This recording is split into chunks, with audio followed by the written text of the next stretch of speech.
tokko. Waaqayyo isin warri dheebottan hundinuu gara bishaan kottaa. Warri horii hin qabnes kottaa. Midhaan bitadhaatii nyaadhaa. Kottaati utuu horiitti hin baasin daadhii wayinii fi aannan bitadhaa'edha. Iddoo kanatti kottaa'edha. Isa duwwaa yommuu miti bitadhaa moo'edha. Warri horii hin qabnes immoo akkasuma kottaa liqii fudhadhaa'edha. Maayedha? Bitadhaa'edha. Akkasumatti tola fudhadhaa guyyaa biraa kennituudha. Hin jedhu. Isin warra dheebottan kottaa. Warra horii hin qabnes immoo kottaa. Daadhii wayinii fi bitadhaa'edha. Waan nyaata waan dhugan bitadhaa'edha. Gabaa mana keessanii baatanii gaafa gabaa dhaqxan maal qabattanii dhaqxu? Qarshiidha miti? Qarshiidha miti? Malee gabaa dhaqxanii akkasumatti fudhatanii galtu? Hattuu isiniin jedhamanii miti? Garuu kiisii keessaa waa qabaannaan bitattanii galtu. Iddoo kanatti garuu faallaadha kan inni haasa'u. Bitachuudhaa fi warra horii hin qabne waliin madaalu tokko miti. Warra horii hin qabne kottaa'edha. Bitadhaa moo'edha. Ishi maaliin bitatu? Horii hin qabanii. Maaliin bitatu? Horii hin jiru. Warri waa Afrikaa hin qabne bitachuu hin danda'ani maaliin bitatu? Iddoo kanatti warri horii hin qabnes bitadhaa moo'edha. Maybe immoo kottaa fudhadhaa akkasumatti yeroo biraa kennitu jechuu isaati hin jedhu akkasis. Akkasumatti bitadhaa moo'edha. Isiniin kenna warri dheebottanis kottaa akkasumatti immoo hin jedhu bitadhaa moo'edha. Obbolo tokko qarshiin mana Waaqayyoo keessatti maqaan isaa akkas jedhama. Dheebuu jedhama. Keessi keessan dheebuu qabataanaan isadha qarshii.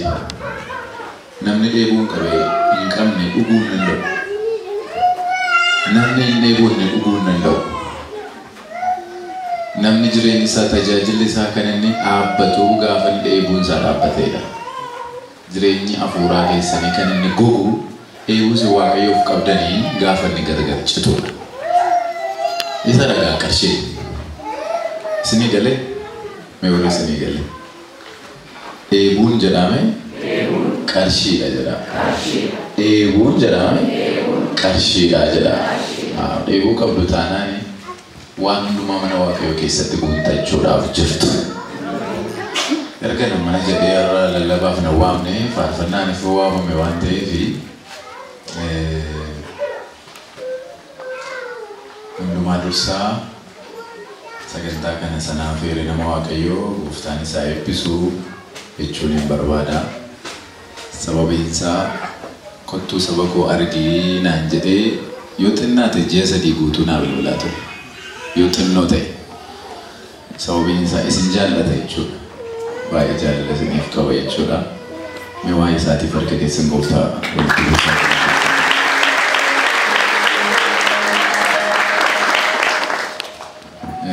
Thank you. Saba kana kottuu tajaajileette amantii natti laachuu keef gooftaan si eebbisu. Mee warri gooftaa jaallata. Haleluuyaa. Inni waan hundumaa keenyadha. Inni jabina keenyadha. Inni ulfina keenyadha. Isa booda tokko ulfina biraan eegina. Ulfinni keenya Yesuus nu ga'a. Haleluuyaa. Yesuus nu ga'a. Ameen. Inni ulfina keenya jedha. Ammani isin kakaasuuf hin dhufne. Akkas taatu jechuuf hin dhufne. Yesuusuma isin dura beektan sana akkaataa biraatiin akkasinitti yaaddannan barbaada.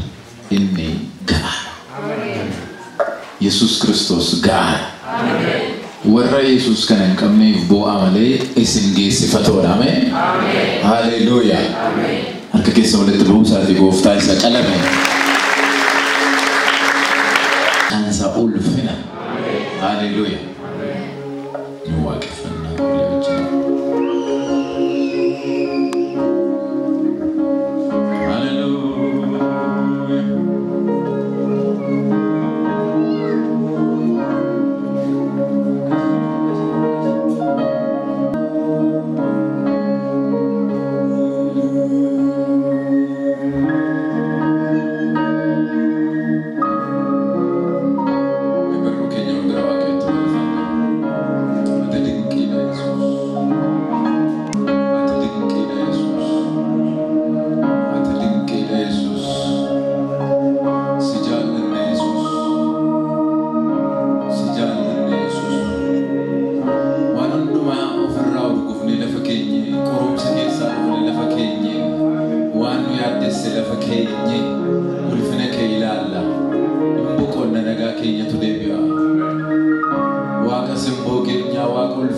كيس ملس هذه مالي مالي أني مال سنجلو مال سنجلو أنا مال سنجلو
To go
أنا